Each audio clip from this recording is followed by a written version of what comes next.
games played at this place in the past with this particular bowl game. Mechanically running the offense with the signals and everything else, does that pose a challenge to you guys?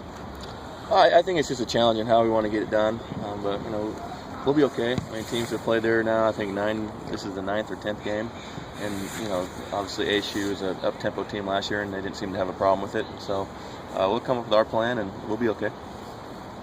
Is that something is there any sort of information sharing going on between maybe Pac-12 teams in terms of how they kind of overcame some of those dynamics?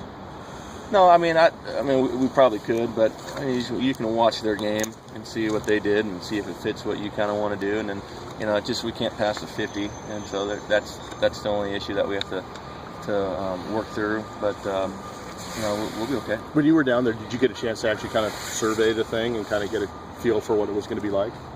No, we didn't go there, but I was part of the staff at UCLA a couple years ago when we played in this game, and we did fine. There wasn't any reason that didn't cause us not to play well or didn't cause us not to win the game. But it didn't alter. It didn't alter anything. Yeah.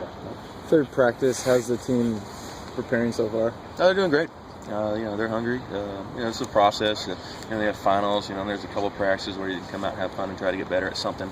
And now, the focus now narrows to the bowl game and our opponent. And they're doing a great job. And it's going to keep working and decent job today. And we got a few more up here before we head down to San Francisco. Talking to Keith, it sounds like maybe they kind of even have a little bit more of a chip on their shoulder, kind of with all of the circumstances, with what's been going on the last few weeks. Have you noticed that in the way they've played in practice? Yeah, they're hungry. They have a chip on their shoulder that they've had all year, and I think they're really focused on playing well and playing a certain brand of football and tough Husky football and winning. These seniors have worked hard to bring our program to this level, to back where we're winning football games, and they're fired up to have one more game to go get a 9th win, and I think they're focused on that, and it's been showing today and in the 4 practices that we've had. And knowing how close knit your family is, do you have any kind of plans to try to celebrate some semblance of Christmas with them down there, possible? Oh yeah, you make do. Santa makes his way everywhere. Our kids are making sure to remind us to bring Santa some cookies and some milk down there. And it's that's the great thing about it is we do get to have our families down there, and it'll be just like we're at home. Are they going to be down there the whole week? Or? Yeah.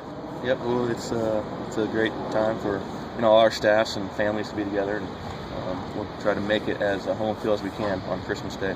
Is there any sense to try to get both quarterbacks some action in this game?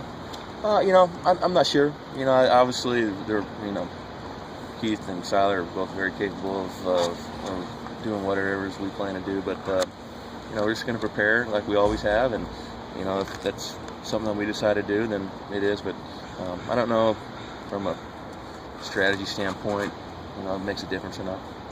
Well, back in 2011, with the extra rest and whatnot, Keith arguably had probably the best game he's ever had in his life in terms of the Alamo Bowl.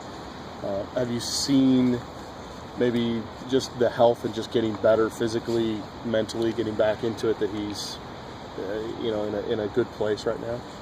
Yeah, definitely. Time has been great to him. I mean, he even said it. He's like, man, Coach, it's like, this time off my arm feels great.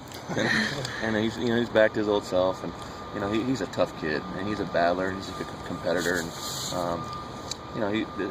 that wasn't an issue when it was hurting. And he's fired up that he's kind of back to normal. Do you think that with the Oregon State game and the way you guys finished the season, that kind of the anxiousness of kind of building on these wins is past? Like, you're not too pressured? I mean, we just focus on what we can control, and that's our preparation. That's how we practice. And through that process, we've been able to go out and win some games.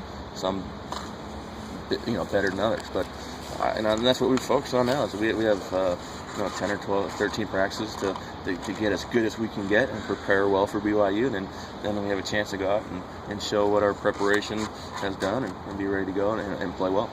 In season, you're talking to you're talking to Keith through his helmet during games. Does that change? Is that dynamic going to change at all during the bowl game with you?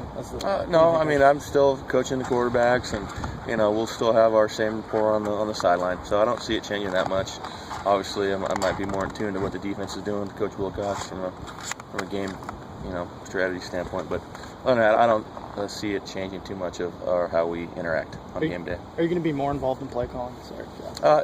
Keeshaw will be calling the plays, and we game plan as a staff, and so everyone has input, and we talk about it to see if we can put the best game plan forward and use all the minds that we have up there. And Keeshaw will do a great job. He's fired up about the opportunity to be back in a play calling role, and we all have input. You see how the game's going, and we'll do the best to put our kids in the best position to succeed. Will we continue to see John Ross playing some defense as well? I don't know. It just depends on what's going on, over there from a matchup standpoint. Obviously, he's done a great job when he had to do that late in the year, and he's ready for the call if need be. And generally speaking, in terms of the coaches in the booth as opposed to on the field, will that dynamic change at all? I'll change it a little, but we got our graduate assistants on both sides of the ball are ready to move up or move down in the role that we need them to, and we're very confident in their ability to relay information either way. Can you talk about which ones will be where? We haven't figured that out yet. We're still talking about it to see how it's going to be the best for us on game day. Okay. Thanks, everybody.